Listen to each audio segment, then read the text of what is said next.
Staying motivated can feel like holding onto an ice cube on a very hot summer's day. In the beginning, it's cool and refreshing, and very soon it starts to become slippery, evasive, and starts to melt away, leaving us with a hot and unsatisfying drink. Today I'll give you the 5 do's and don'ts of motivation so that you don't feel like you can only have and maintain it under perfect conditions. And that will also help you make it last beyond the initial excitement. Let's go! Hey tribe, welcome back to the MLG podcast. If you're new here, welcome. My name is Mandy, and every Tuesday I'll sit down with you to talk about meaningful and empowering topics. So many of us struggle with motivation. We have these beautiful dreams and big goals, and what often stands in our way is lacking or inconsistent motivation. Now, knowing what not to do is just as important as knowing what to do. So let's start with the don'ts. Don't do things because you think that is what others expect from you or want to see from you. You have to love the reason why you're doing it.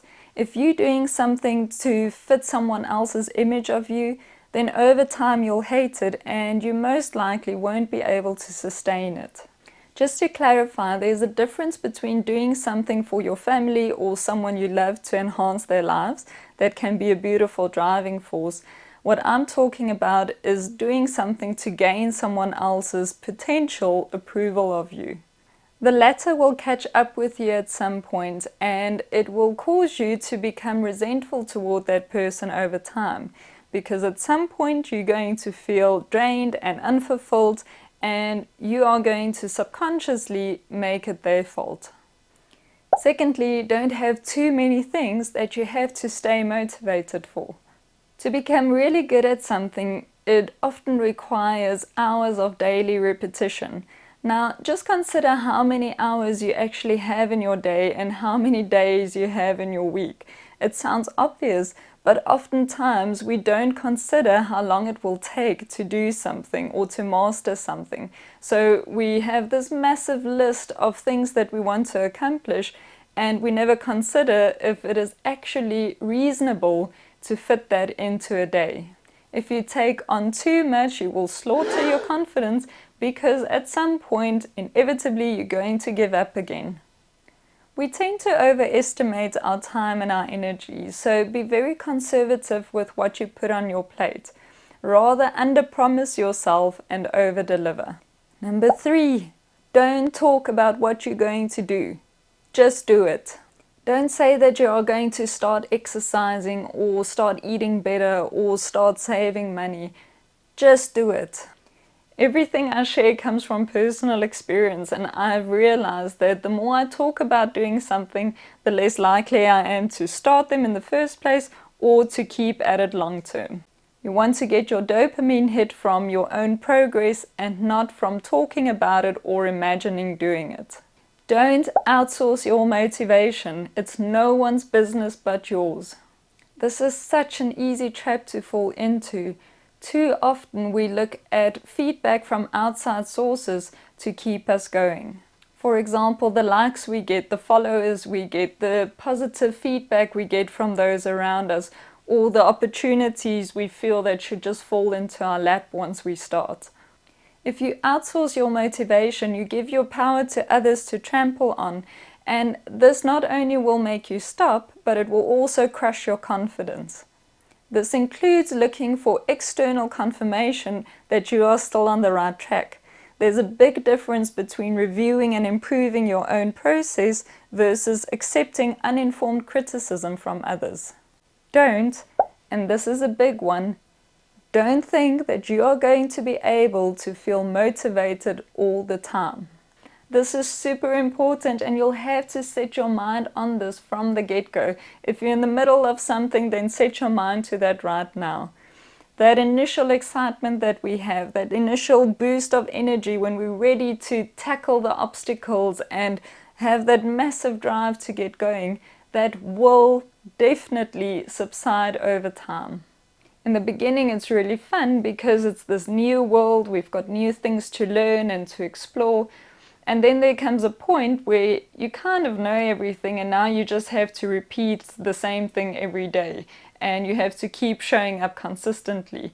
And in those day-to-day times, that's when we don't feel like we're making a lot of progress, because we don't have these massive and glamorous things that we can show to the outside world to say what we've accomplished. And that's when it gets really difficult.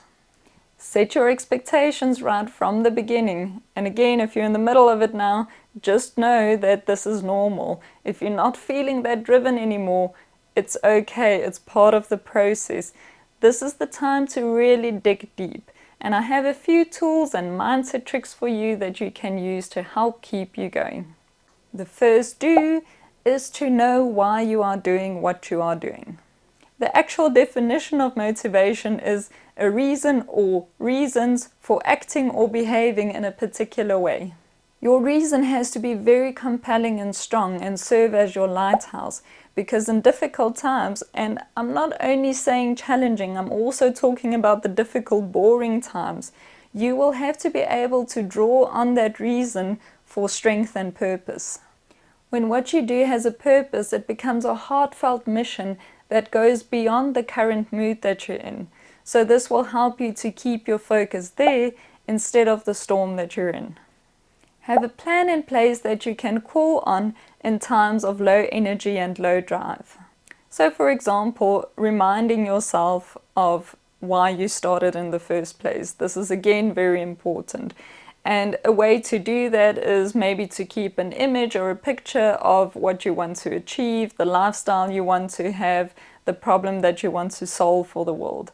Another thing that I like to do is to write my future self a letter.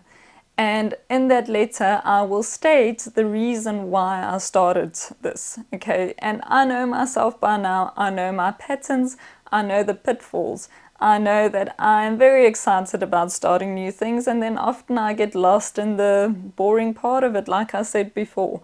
And I know my patterns, I know when that's going to start and when that's going to hit me hard, and I know what my thought process is going to be in that moment. So in that letter, I make provision for this. I tell myself, listen, Mandy, this is why you started. I know you're feeling like this right now, but remember, this is the time where you have to push through. And then I often also paint a picture of how I'm feeling in the moment before I started. How crappy it is to be where I was, and that we never ever want to go back there. And then in times when I feel demotivated, I can open up that letter to myself, and that often gives me the boost that I need to keep going. And you don't have to do this in the beginning of your goal. If you're in the middle of it, do it now. Remember why you started. Remember why it was unbearable for you. And call yourself out on your repetitive patterns and choose to go beyond them. Another really helpful tip that I can give you is to keep a list handy of aids that you can call on if you need to get your mind in a certain state. This can be in writing or just a mental list. So to give you an example, if I'm feeling down or like a failure, because we all get those days, I have a specific song that I listen to that really uplifts me and that taps into that emotion of what I need to feel stronger again, and that will get me in that state that I feel like I want to keep going. Another example is if I'm lazy and I don't want to exercise, then I usually listen to motivational speeches from Arnold Schwarzenegger or David Goggins, just because of what they've achieved in life, and they have this no bullshit attitude that I need in that moment to get me off my bum and get going. A tool that I love to use when I have to stay focused but I'm struggling with distractions around me is my trusty hourglass. So once I flip that hourglass, then I put my phone on silent, I don't go to the bathroom, I don't get up for snacks or for coffee or tea. I sit in my chair and I do my work until the last sand has gone through. Now, you don't have to use such an old school device like I like to use. You can use a timer on your phone or on your computer. It is just so that you set yourself a limit and you know after that limit you're allowed to do something you enjoy again. But in that time, you need to stay seated and focused. Visualize how crap you are going to feel if you don't do something, or visualize how great you are going to feel if you've done something. So this is called negative and positive leverage, and you can use whichever one resonates more with you.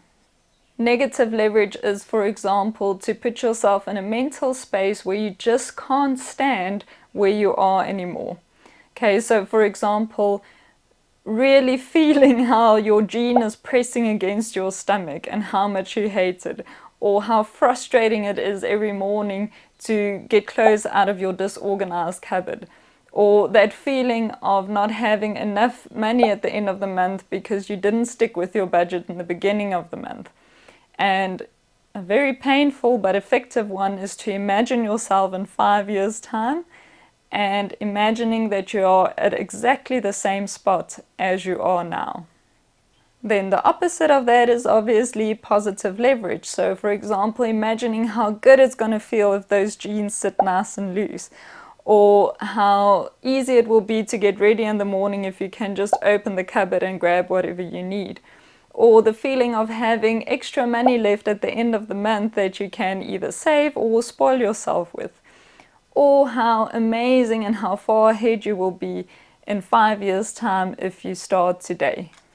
Using mental leverage is a highly effective tool because it takes your focus away from procrastination-inducing thoughts and brings it to what you really want or what you really want to get away from, and that will drive you to action. Do the progress to extraordinary model. Now, I spoke about this in depth in last week's episode. You can find it here.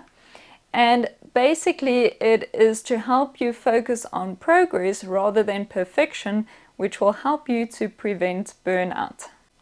In a nutshell, you want to break down your goal to easy levels and focus on one step at a time within that level. And each level consists of 4 steps. And that is to start, to review and improve, to integrate, and to prepare for the next level. This model helps you to grow in a sustainable way and also gives you small victories that you can celebrate along the way as you reach them, which brings me to the next point. Reflect and celebrate your progress. We tend to focus on what is lacking, and then we use that as evidence of not being good enough. And this is massively draining on your energy, your motivation, and your drive. Rather reflect on your successes, no matter how small, as often as possible, because this will prime your mind to seek out more success.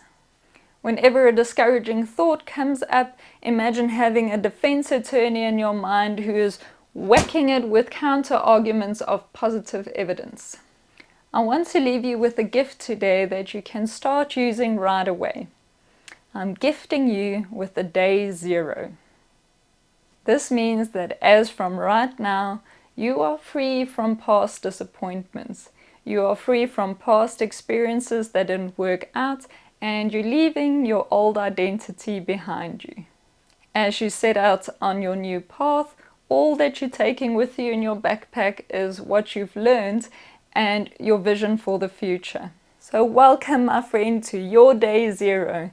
May it be a wild and wonderful and empowered adventure ahead. Welcome. This is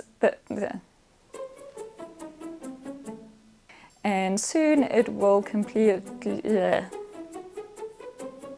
leaving us with a hot and very unsuccessful 5 do's and don'ts of motivation, so that you don't feel like you can only have it. I'm losing it.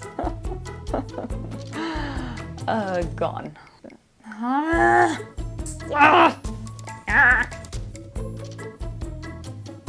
Second don't be too don't start recording if you don't know your line. How many times do I have to do this scene, do this scene, do this scene? So be very consistent. I want a chocolate to help you going. Have a place that have a place that you can plan on. Very clear.